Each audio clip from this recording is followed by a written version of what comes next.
Assalamualaikum warahmatullahi wabarakatuh. Perkenalkan, kami dari kelompok 3 dalam hal ini akan menyajikan cuplikan video singkat kami yang mengenai strategi pencegahan kebakaran lahan basah untuk memenuhi tugas mata kuliah kami, manajemen kebakaran di pemukiman lahan basah. Manajemen kebakaran berbasiskan masyarakat akan lebih baik diarahkan untuk kegiatan pencegahan daripada usaha pemadaman kebakaran. Pencegahan kebakaran hutan dan lahan merupakan usaha untuk mencegah atau mengurangi api dari luar masuk ke dalam areal hutan atau lahan, serta membatasi penyebaran api apabila terjadi kebakaran. Proses pembakaran terjadi karena adanya sumber panas sebagai penyulut bahan bakar yang tersedia dan adanya oksigen. Konsep sederhana untuk mencegah terjadinya proses pembakaran ialah menghilangkan salah satu dari komponen segitiga api. Hal yang dapat dilakukan antara lain menghilangkan atau mengurangi sumber panas dan akumulasi bahan bakar.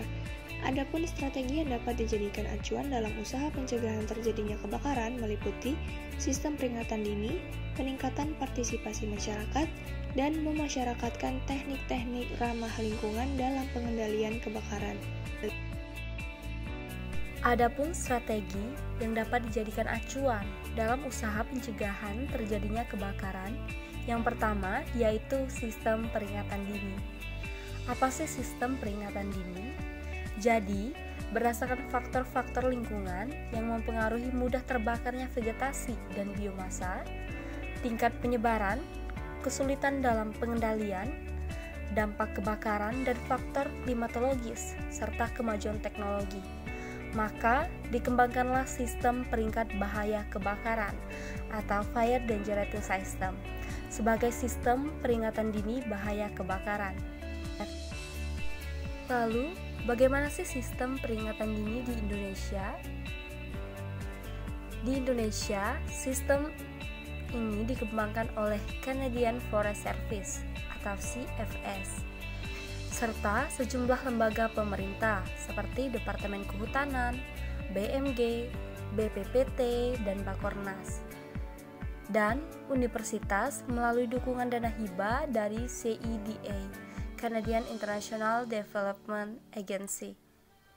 Keluarannya dapat berupa peta tentang kemudahan dimulainya api, tingkat kesulitan pengendalian api, serta kondisi kekeringan di wilayah Indonesia.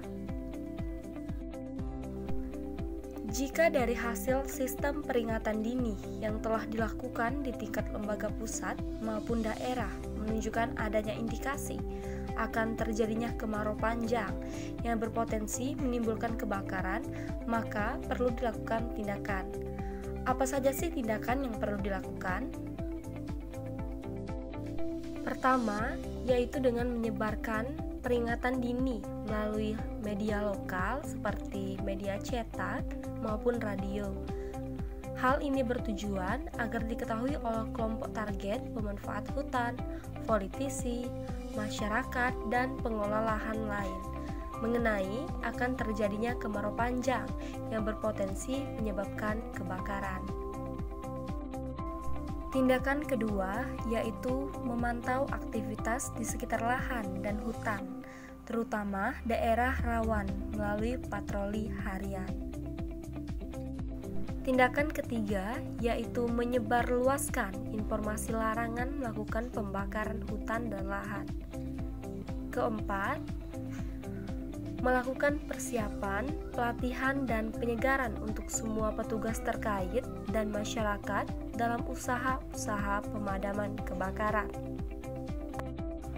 Tindakan kelima yaitu merencanakan penanggulangan dan melakukan pertemuan dan komunikasi secara rutin bersama dengan masyarakat, LSM, dan perusahaan-perusahaan di sekitar hutan.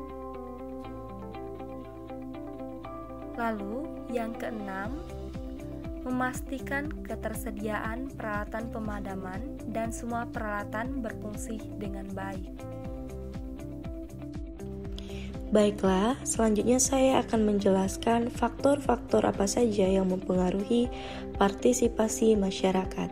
Yang pertama, ada kampanye.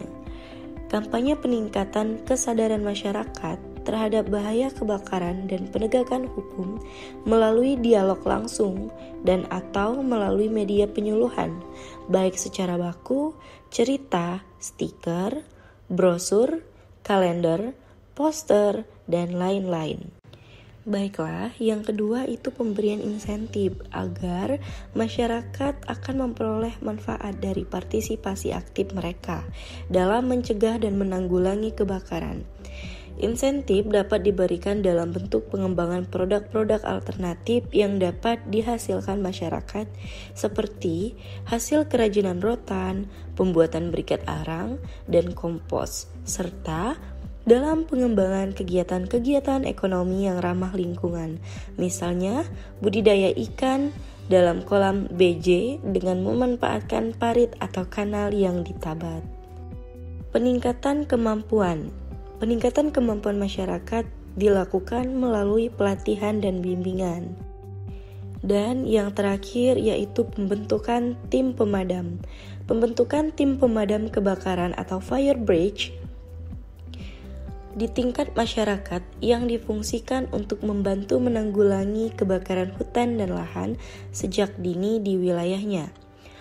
Fire bridge dibentuk dari anggota masyarakat, kepala desa sebagai penanggung jawab, sementara LSM dan Dinas Pengendali Kebakaran terkait bertindak sebagai pengarah dan pembimbing. Selanjutnya akan dijelaskan oleh teman saya.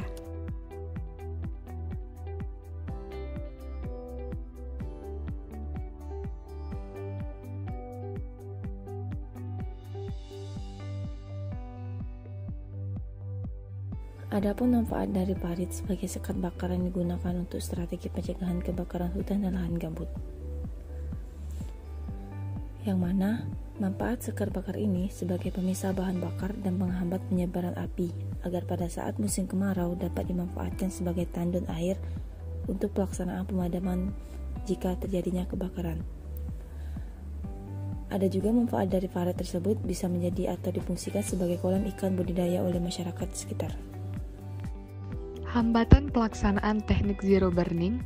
Yang pertama, terdapatnya serangan hama Oryctes rhinoceros atau sejenis serangga dan penyakit Ganoderma boninense atau sejenis jamur terhadap tanaman yang dibudidayakan, kecuali dilakukan tindakan pencegahan serangan hama dan penyakit secara intensif.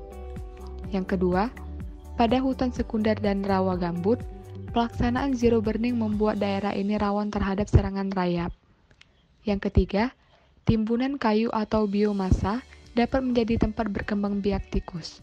Yang keempat, secara umum, teknik zero burning lebih mahal untuk dilaksanakan, terutama pada lahan dengan volume biomasa yang tinggi. Teknik ini juga membutuhkan peralatan mesin berat yang tidak mungkin dapat disediakan oleh perkebunan berskala kecil. Dan yang terakhir, pada saat musim kemarau, timbunan biomasa dapat mengalami pengeringan dan dapat menjadi sumber terjadinya kebakaran.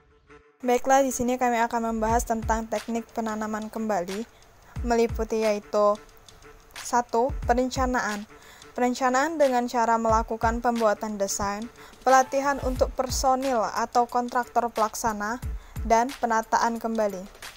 2. Penanggulangan Ganoderma dengan melakukan sensus detail tanaman. Pohon yang terserang penyakit Ganoderma akan ditebang. 3. Penentuan batas dilakukan dengan membuat baris tanaman baru. 4. Pembuatan jalan dan saluran, yaitu pembuatan saluran sekunder, dapat dikerjakan sebelum atau sesudah penebangan. Ekskavator digunakan untuk membuat jalan baru yang lebih tinggi, agar tidak terjadi jalan yang becek dan berlumpur. 5. Penebangan dan pencabikan untuk tanaman yang sudah tua dilakukan dengan penebangan. 6. Penimbunan pada area saluran dilakukan penimbunan material yang telah dipotong kecil-kecil.